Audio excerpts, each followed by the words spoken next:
But if I lay down and I play dead and I stay dead, baby, you'll get sick of being the monster out of my head, under my bed. Think you're something out of my... Part 1. You and a friend are looking for a place to live. You have a list of places and go to see a rental agent to check on a number of points. Listen to the conversation between your friend and the rental agent and complete the list. First, you have some time to look at questions 1 to 7.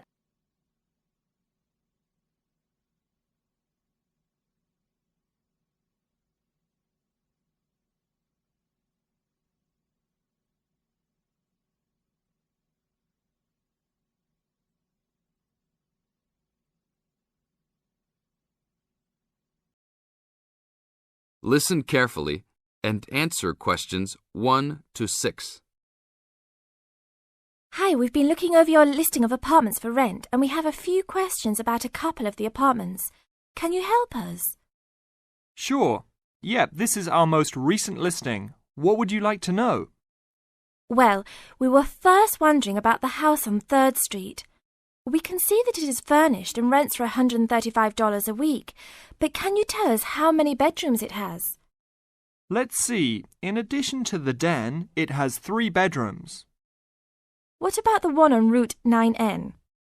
It looks like it's big with a library and a deck, but it doesn't say how much it costs or anything else about it. Oh yes, Mrs. Gaylor's apartment. That one is actually only a 10-month rental, and it is going for $156 per week. It's quite a nice place. She only rents for 10 months each year because of horse racing season. Then her relatives all come to stay, so tenants have to move out. It's a little bit inconvenient, but past tenants have really enjoyed their stay there. Oh, well, we need it for a full year. I guess that one is out. How about the rental on Browen Drive? How many rooms does that one have? As it says on the list, it has 2 bedrooms and a private kitchen and bath. But it's actually a very small place. That's why it's a bit cheaper. Oh. Well then, what about the one that has 3 large rooms? Who is renting that property? That one is a good deal. Mr. John Smith is renting it. But he's quite eccentric and he has a strict rule about no pets. How about cats? Nope, absolutely no pets. Well then, how about this studio apartment rented by Mr. Bo Jensen? How is that one? That ad is actually a bit deceptive. The studio apartment is the whole upper floor of an older house. It's actually very large and, at $45 a week, quite affordable. And it's near campus. I think I'd like to check that one out. Do you have a telephone number that we can call? It's not on the list? Oh, it isn't. Here it is. You should ring area code 518 and then 543-7790. Thanks. I think I'll call on that one first. Your friend decides that he would like to talk to Mr. Bo Jensen. Before you hear the rest of the talk, you have some time to look at questions 8 to 10.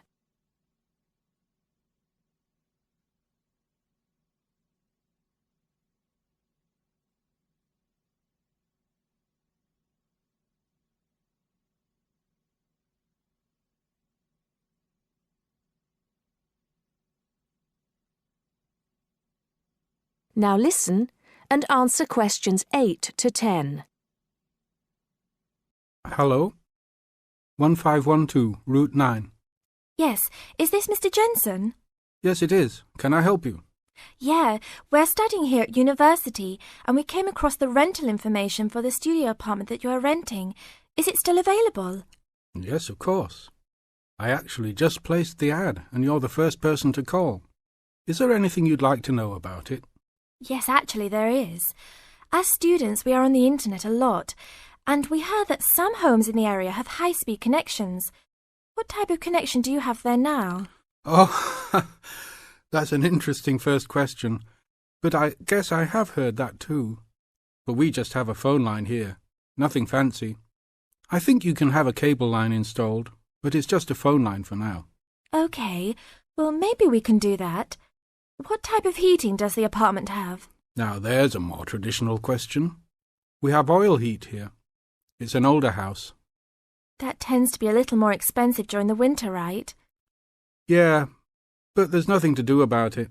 It would cost too much for me to put in a gas heater. What else would you like to know about the apartment? Well, we heard it was quite big. Is it furnished? Actually, yes. I should have put that in the ad.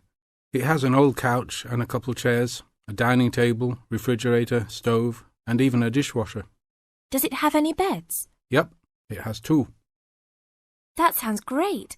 When is the apartment available? You can have it tomorrow night if you want. I just have to clean up a couple things before you get here. Do you want to come over and see it first? No, it sounds fine to us. I actually know the street too, so I know the area. We'll take it. That is the end of part 1. You now have half a minute to check your answers.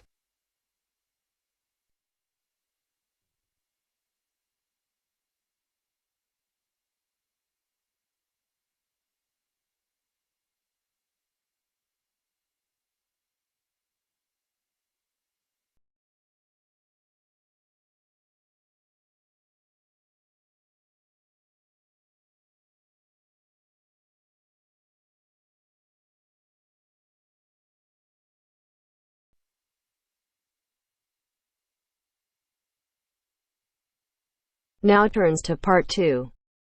Part 2. You are going to hear the director of the Leadership Council give his welcome address at a convention.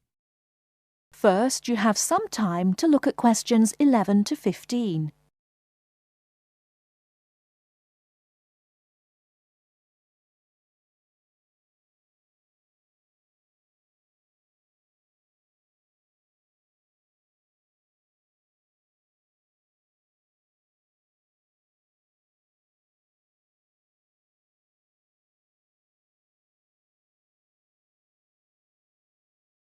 Now, listen carefully and answer questions 11 to 15.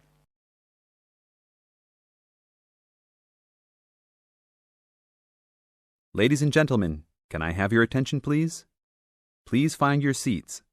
Snacks will be available all day long. Thank you. Allow me to first introduce myself. I am Joe Steinke, Director of the Leadership Council.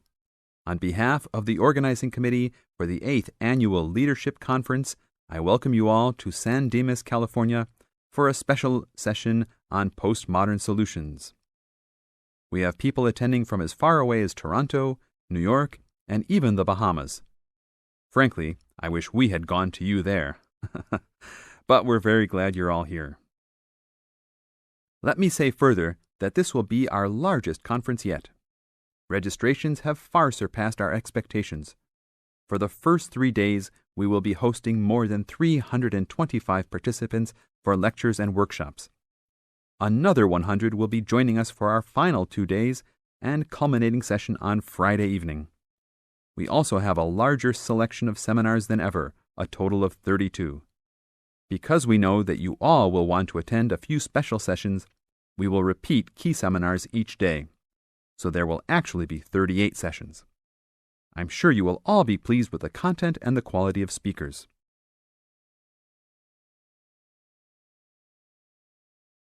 Before you hear the rest of the talk, you have some time to look at questions 16 to 20.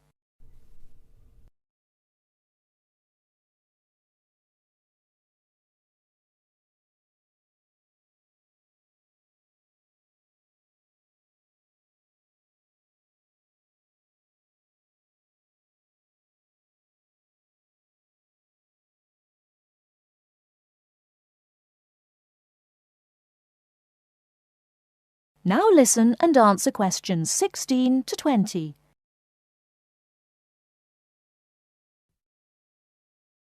Now, for those who have opted not to take part in our bag lunches, there are a number of places nearby that we can recommend. We are located here in the Convention Center just across the street from the Harford Shopping Mall, and the place we most recommend is Vital's, which is just west across Queen Street on the opposite corner. Please be careful crossing both streets, however, as we don't want to lose any participants. If you're not up to Vital's, you can also get some Italian food at the Olive Garden, which is further down Queen Street and east on Danning Avenue, across from the police station. They have a great minestrone soup and excellent breadsticks, all you can eat. On the other hand, if you want some good old American food, you can head to Fuddruckers for some big hamburgers or to the Cattle Company for some fat, juicy steak. Fuddruckers is next to the Olive Garden, but the Cattle Company is back closer to us in the opposite direction of Vital's. Just go east out of the convention center across King Street. It's on the same side as the convention center, so you just have one street to cross. Enjoy. But also, please make sure you are back for the afternoon sessions. These will always start at 1:30 p.m. That will give you an hour and a half for lunch each day. Sessions will be over each day at 5:30. Now, regarding the schedules we've printed out, there have been a couple of last-minute changes. The session titled New Leadership Strategies will no longer be held in Seminar Room 1, but in the main ballroom. This session has garnered much praise and is highly recommended to all, hence the change to a larger room. Another session has been canceled. That session was titled Leading by Serving, and it was scheduled for Daniel's room. The speaker for that session, Dr. Mark Green, had to return home for some urgent health situation. We wish the best to Dr. Green and that all is fine with his family. Finally, the session titled Using the Arts and Media has been changed to the second lounge room, Lounge 2. Please show up promptly for sessions and sit towards the front of each room so that all seats can be utilized. Also, turn off all pagers, beepers, and cell phones. Drinks and snacks will be provided outside each room, but please be careful at your tables. Enjoy the conference. That is the end of part 2. You now have half a minute to check your answers.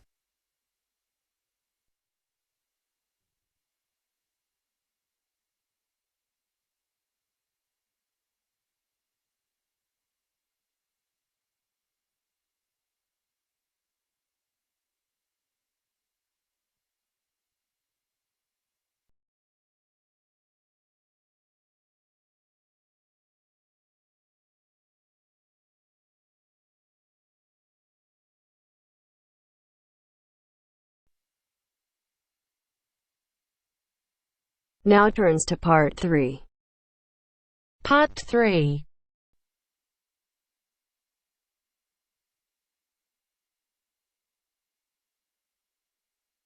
Now turns to part 3. Part 3.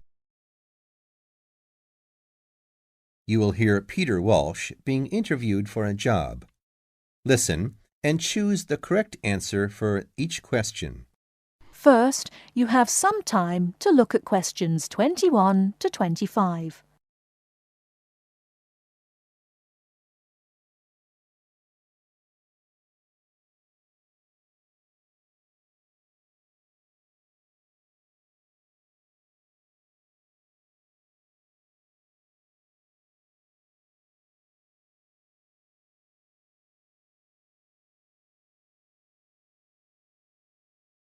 Now, listen carefully and answer questions 21 to 25. Joanne! Hi, you must be Rob. Nice to meet you. So, I hear you're planning to visit Australia. Yeah, and I really wanted to talk to you because I was thinking of spending some time in Darwin, and my sister told me you're from there. That's right. So, tell me about it. Well, where shall I start? Well, Darwin's in what they call the top end, because it's right up at the northern end of Australia, and it's quite different from the rest of Australia in terms of cultural influences. In fact, it's nearer to Jakarta in Indonesia than it is to Sydney, so you get a very strong Asian influence there. That means we get lots of tourists, People from other parts of Australia are attracted by this sort of international cosmopolitan image. And as well as that, we've got the same laid-back atmosphere you get all over Australia. Probably more so, if anything, because of the climate. But what a lot of the tourists don't realize until they get there is that the city's also got a very young population. The average age is just 29, and this makes the whole place very buzzy. Some people think that there might not be that much going on as far as art, music, dancing, and so on are concerned, because it's so remote. I mean, we don't really get things like theater and opera in the same way as cities down in the south, like Sydney, for example, because of the transport expenses. But in fact, what happens is that we just do it ourselves. Lots of people play music, classical as well as pop, and there are things like artist groups and writers groups and dance classes. Everyone does something. We don't just sit and watch other people. You said it's very international. Yeah, they say there are over 70 different nationalities in Darwin. For instance, there's been a Chinese population there for over 100 years. We've even got a Chinese temple. It was built way back in 1887, but when a very bad storm, a cyclone in fact, hit Darwin in the 1970s, it was almost completely destroyed. The only parts of the temple that survived were part of the altars and the stone lions, but after the storm, they reconstructed it using modern materials. It's still used as a religious center today. But it's open to tourists, too, and it's definitely worth going to see it. Oh, and as far as getting around goes, you'll see the places that advertise bicycles for hire. But I wouldn't recommend it. A lot of the year, it's just so hot and humid. Some tourists think it'll be fine because there's not much in the way of hills, and the traffic's quite light compared with some places. But believe me, you're better off with public transport. It's fine and not expensive. Or you can hire a car, but it's not really worth it. What's the swimming like? Well, there are some good beaches, but the trouble is that there's this nasty creature called the box jellyfish, and if it stings you, you're in bad trouble. So you have to be very careful most of the year, especially in the winter months. You can wear a lycra suit to cover your arms and legs, but I wouldn't like to risk it even so, personally. And there are the saltwater crocodiles, too. I mean, I don't want to put you off.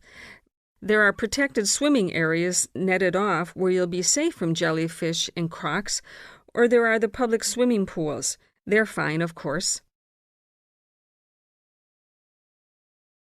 Before you hear the rest of the talk, you have some time to look at questions 26 to 30.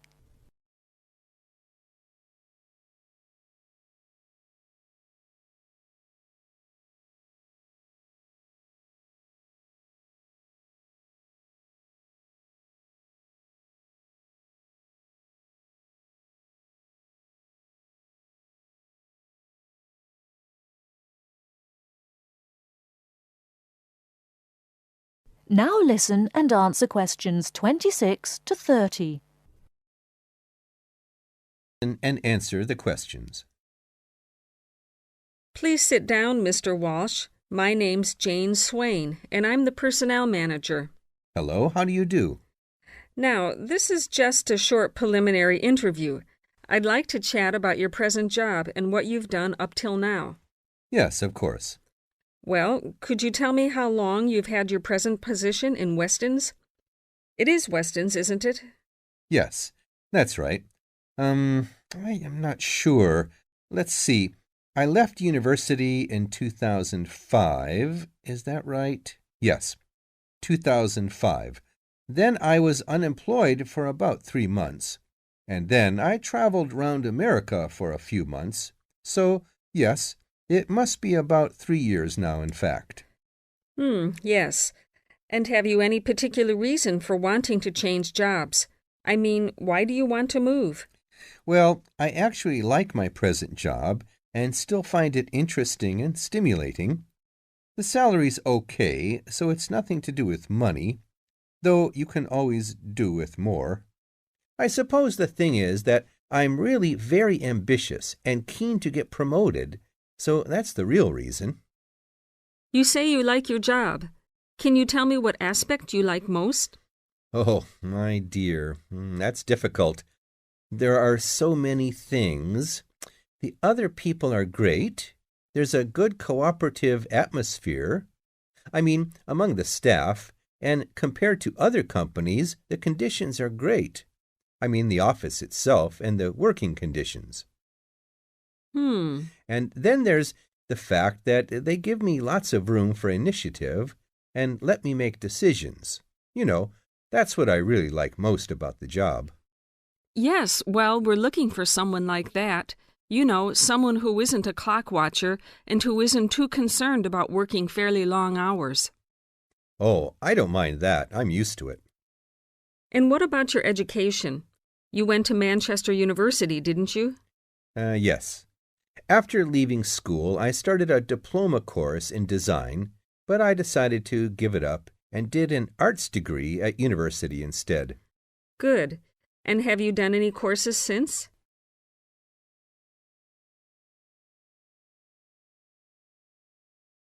That is the end of part 3. You now have half a minute to check your answers.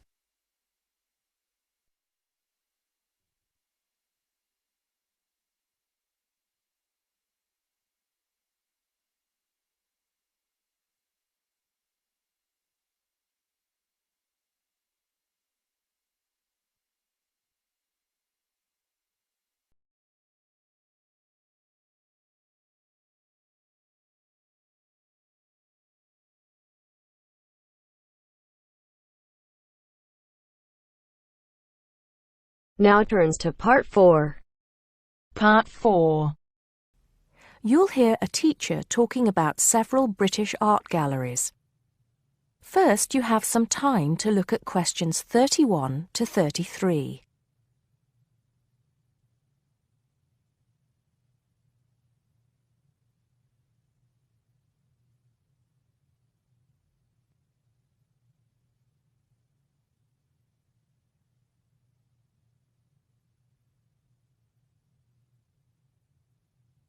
Now listen carefully and answer questions 31 to 33. Good afternoon. Welcome to the first class of V100 Art and History. The objectives of the course, as you will have seen if you've taken a look at the syllabus, include familiarizing yourselves with the vocabulary and language of art, learning about the basic elements of art and design, and finally, discussing historical periods as they pertain to art. The course will also give you the opportunity to visit some of the many galleries and museums that Britain has to offer. So, having said that, I'd like to spend the rest of today's class talking about 4 of the more important galleries that we will be visiting in the coming year. As most of you already know, or at least I hope most of you know, there are 4 Tate galleries in all. To begin, I'd like to tell you a little bit about the Tate Modern. Tate Modern is located in a very busy part of London called the South Bank. It's close to 2 world-renowned tourist attractions, St. Paul's Cathedral and Shakespeare's Globe Theatre. Now, interestingly enough, Tate Modern is housed in what was a power station built in several stages between 1947 and 1963.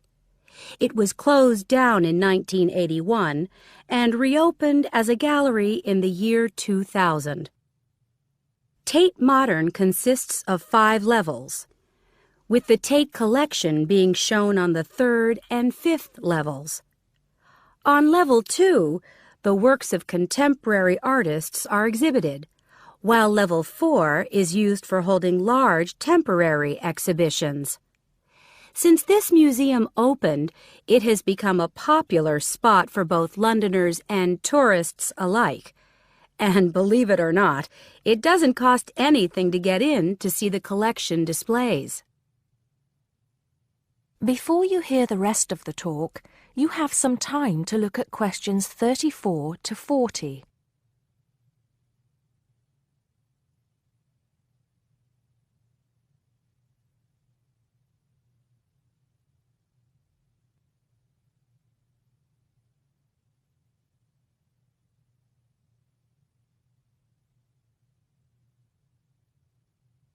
Now listen and answer questions 34 to 40. Now, the second gallery I'd like to talk about is Tate St. Ives, which is in Cornwall. It was built on the site of a gasworks, and it overlooks Porthmeor Beach. Tate St. Ives is housed in a 3-story building that was designed by the architects Evans and Shalliff. It was established in 1993, 7 years before Tate Modern was opened, and the gallery exhibits the works of modern British artists, including members of the St. Ives School, a group of artists living and working in the area from the 30s onwards. In later lectures, we'll be looking at the work of some of the artists who belong to that group and the ways in which they influenced each other. Okay, am I going too fast for any of you? No?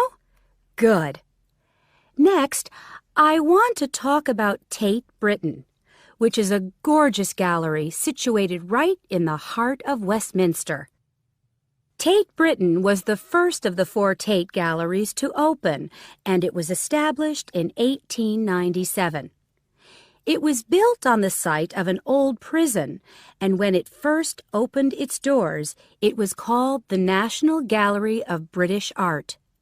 Later, it became known as the Tate Gallery, after the man who founded it, Sir Henry Tate.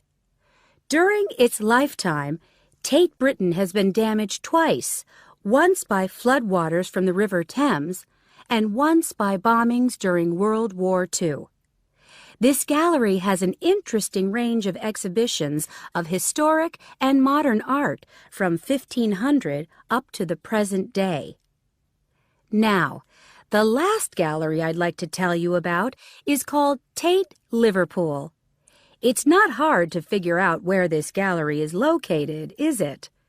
It was opened in 1988 to exhibit displays from the Tate collection, and it also has a program of temporary exhibitions.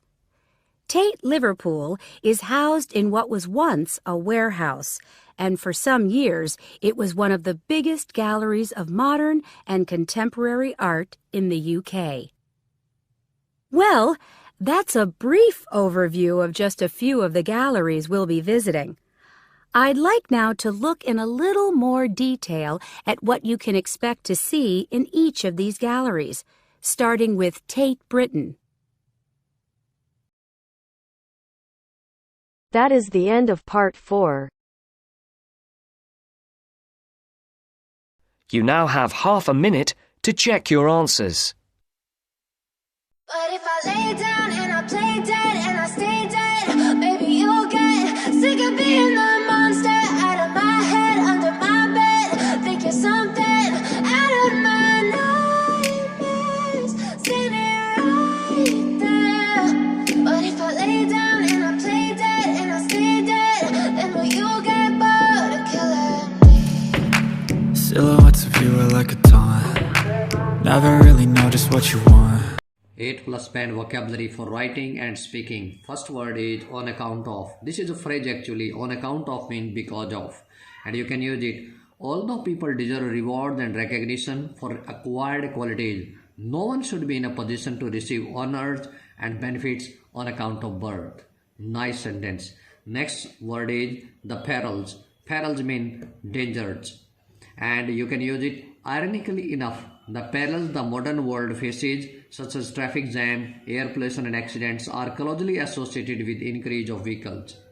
Next word is stimulate. Stimulate means encourage, and you can use it. One way to stimulate public transport is to make private cars more expensive by imposing heavy taxes. Nice. Next word is abandon. Abandon means leave, and you can use it. Faced with high cost and no parking space, people would perhaps be willing to abandon cars in favor of public transport. Nice. And next phrase is a number of. A number of means many or several, and you can use it. The construction of free car parks and suburban train stations has proved successful in a number of countries. This is the end of the video, but don't forget to subscribe our channel. Thank you.